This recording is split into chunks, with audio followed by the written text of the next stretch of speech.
해외 언론에서 우리의 인상적인 시스템을 꼽을 때 꼭 빠지지 않고 등장하는 게 바로 지하철. 이를 조명한 기사들도 잊힐만 하면 한 번씩 등장합니다. 오늘은 이러한 기사들 중 비교적 잘 쓴 기사를 가져와 봤습니다. 기자는 한국 지하철에 대해 긍정적인 접근만 하는 기존 기사들의 의문을 품고 직접 경험해 보기로 결정합니다. 우리의 지하철 시스템을 일주일에 걸쳐 직접 체험해 보고 쓴 기사. 그 제목은 나는 서울의 유명한 지하철 시스템이 정말로 세계 최고인지 확인하기 위해 일주일 동안 지하철을 탔고 왜 뉴욕이 결코 따라잡을 수 없는지 확인했다. 자국의 독자들을 위해 쓴 기사로 자세한 묘사가 특징적입니다. 다만 본 클립에서는 지나치게 디테일한 부분들은 다수 생략했습니다.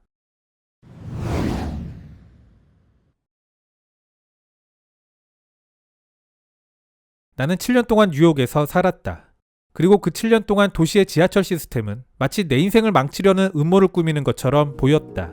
시시때때로 멈춰버린 지하철 때문에 늦어버린 수많은 회의들. 언젠가는 새벽 2시에 1시간 반 동안 지하에 갇혀있던 적도 있었다. 어떤 때는 너무 많은 승객들 때문에 다치기도 했고 어떤 때는 발이 묶였으며 또 어떤 때는 생각지도 못하게 우버에 많은 돈을 지불해야 했다. 내가 이런 말을 하는 이유는 내가 지하철에 대한 믿음이 없는 사람이라는 것을 이야기해주고 싶기 때문이다. 그래서 이번에 나는 지구의 반바퀴를 돌아 한국의 서울을 향했다. 서울의 지하철 시스템은 1등은 아니지만 세계 최고 중 하나로 널리 알려져 있기 때문이다.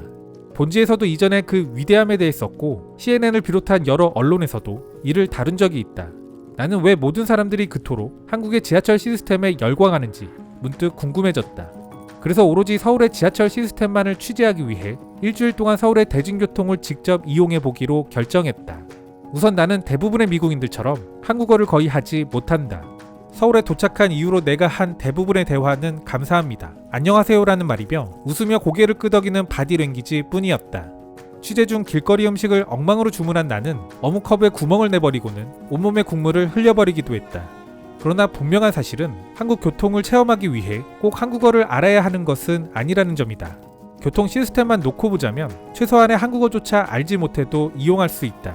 나는 선천적으로 방향 감각이 완전히 둔한 사람이다. 일례로 서울로 가는 비행기를 타기 위해 공항으로 향할 때 나는 습관적으로 사무실 방향이었던 반대 방향으로 지하철을 탔었다. 내가 말하고자 하는 것은 내가 낯선 대중교통 시스템을 이해할 수 있다는 것은 어린아이들도 이를 이해할 수 있다는 말이다.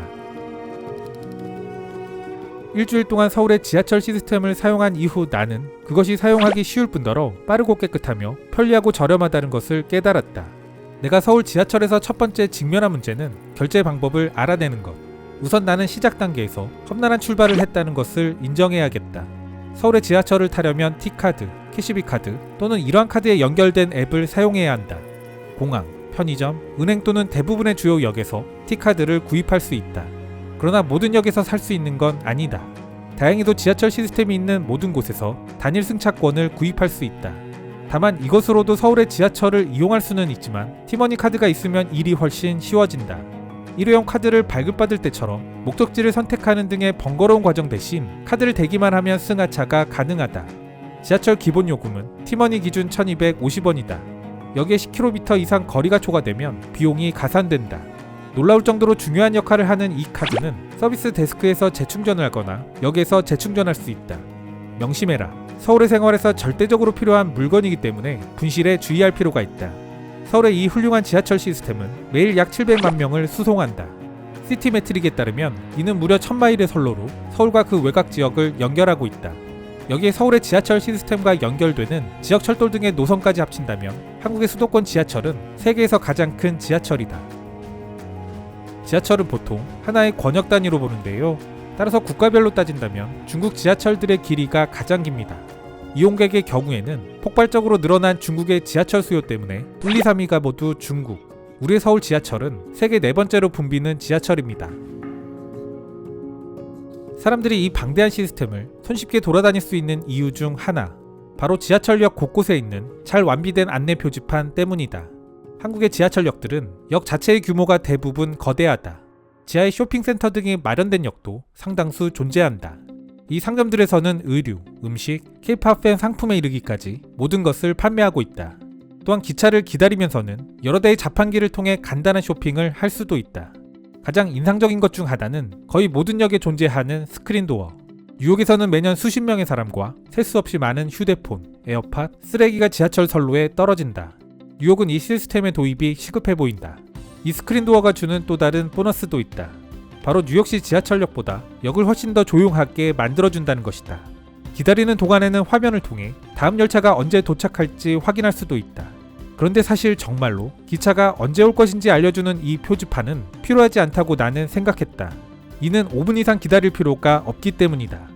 나는 뉴욕에서 무기한으로 기다렸던 경험을 제법 했었다.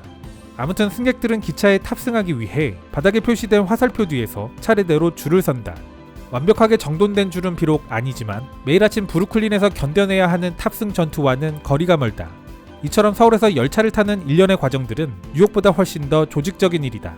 열차 내부는 깨끗하고 조용하다. 또한 눈에 띄는 것 중 하나는 임산부 전용 좌석이 있다는 것. 만일 열차에 임신한 사람이 없다면 한국인들은 이 밝은 분홍색의 좌석에 잘 앉지 않는다. 비슷한 개념의 좌석은 또 있다. 바로 코너 섹션에 마련된 노인과 장애인을 위한 좌석이다. 그런데 내가 자리를 잡고 앉았을 때 순간 놀라운 것을 깨달았다. 바로 온기가 올라오는 것을 느낀 것이다. 매우 추웠던 서울, 그날의 세심한 시스템의 경험.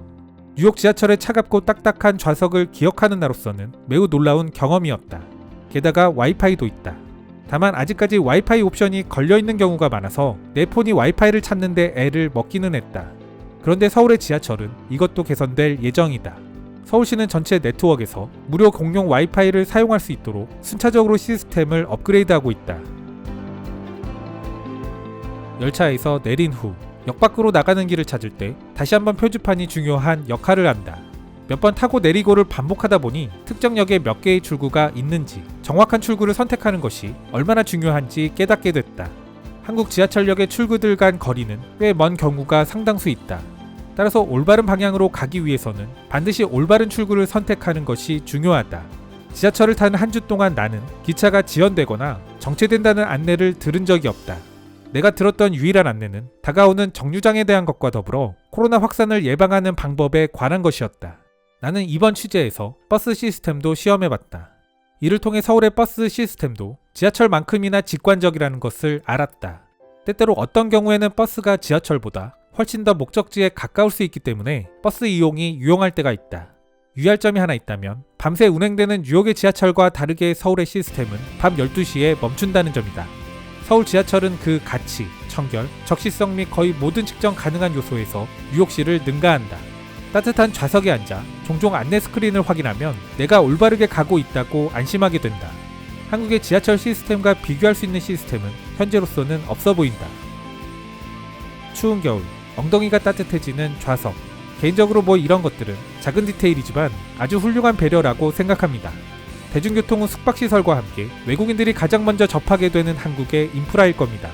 물론 이런 시설들은 국내 수요에 맞추는 것이 기본이겠지만 이런 이유 때문에 외국인들에 대한 배려가 필요한 게 아닐까 싶습니다. 아울러 이 훌륭한 시스템을 유지해 나가는 또 다른 시스템, 지하철만 1등이 아니라 이런 유지관리 시스템도 좀 더 선진화되기를 아울러 바라봅니다.